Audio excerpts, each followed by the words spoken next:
Yes, guys, I have played against ChessBrah, and it's not clickbait. As you guys can see, this is his actual account, and he won with me. Did he? You need to watch to make sure he did, because maybe he didn't. So let's see. I'm playing the usual. Oh gosh, I'm feeling so bad today. Knight f3 variation.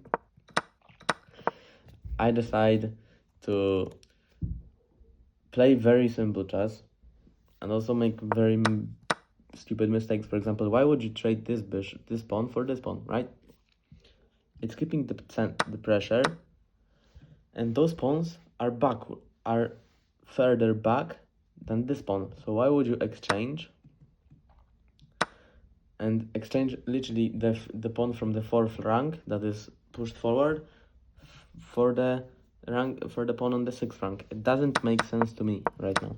But you know what? I played this game about a month ago, and in chess you can learn a lot in a month. Here again, part of playing CD was my idea of playing f4 and f5, but actually it was better to play f3 and keep very powerful center. I decided to play f4 just to push forward, just to threaten trapping the bishop. So knight to b6, f5, and now many weaknesses: e4, d4, e3, g4. Again, let's go through them. g4, f5, e4, e3, d4. Many weaknesses. So now bishop f4, queen to d3. We are developing every piece, and here what's happening? I just want to show you how important the square e4 that I have weakened by playing f5 is right now. e4 is super weak, and therefore all of my pieces need to look at it now, just to make sure this knight doesn't jump in here. And I also want to push my pawn e4, because I just want to have control over the center. h3, rook f4, and you guys might say, oh, g5. Isn't he winning? No, because we have en passant. If somebody is a beginner and forgot about en passant, it's always happening whenever your pawn is on the 5th rank and your opponent's pawn goes 2 moves ahead. It was made to not punish people who play aggressively and offensively by just letting their opponents pass through their pawns. So here the position is very difficult, especially for white. Why? Well, because I have many weaknesses, obviously, because my position is not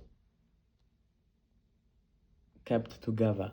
As you can see, black is preserving their pawns within one structure.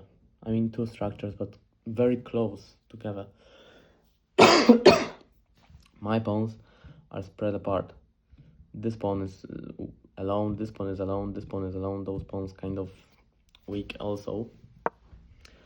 And that's what I'm talking about. The e4 square is the most important one on the chessboard, in my opinion, and actually white is a little bit better here.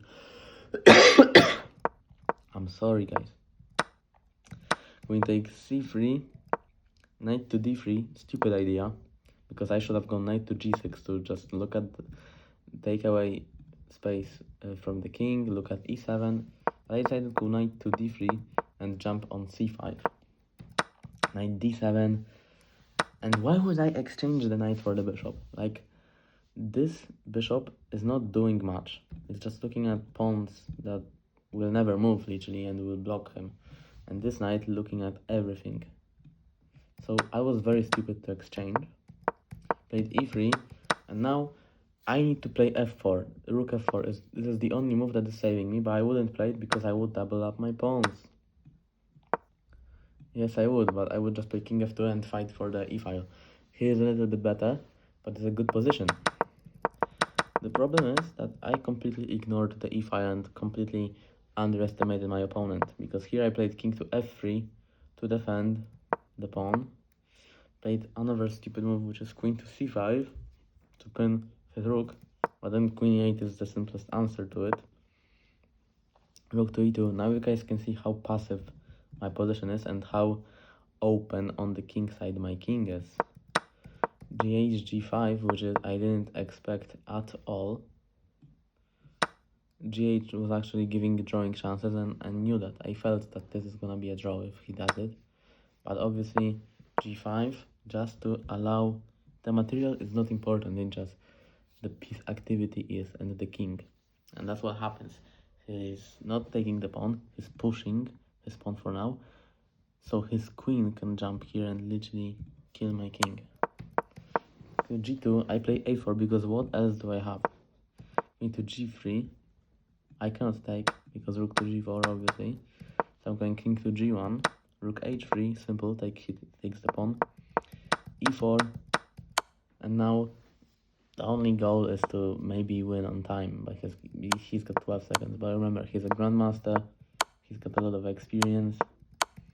And here, I completely forget that king to F1, he will be able to take the pawn with a check. Completely forgot about it. It was so stupid. If I played king to G1, you know what? I would probably win this game. I played king, but I just don't imagine how I could play it. It was a month ago. And for me, right now, this move is just unbelievably bad. King to D2, king to C2. And now he's got 6 seconds. Is he gonna win on time? Who's gonna win? Who's gonna lose on time? I'm gonna lose on time, because for me, it's very difficult to just move if he's got queen and everything. And I get timed out. I wanted to time him out. He actually timed me out, so I got taste of my own medicine. Guys, thank you for watching. ChessBrah, I hope to play you again. I'm gonna win next time.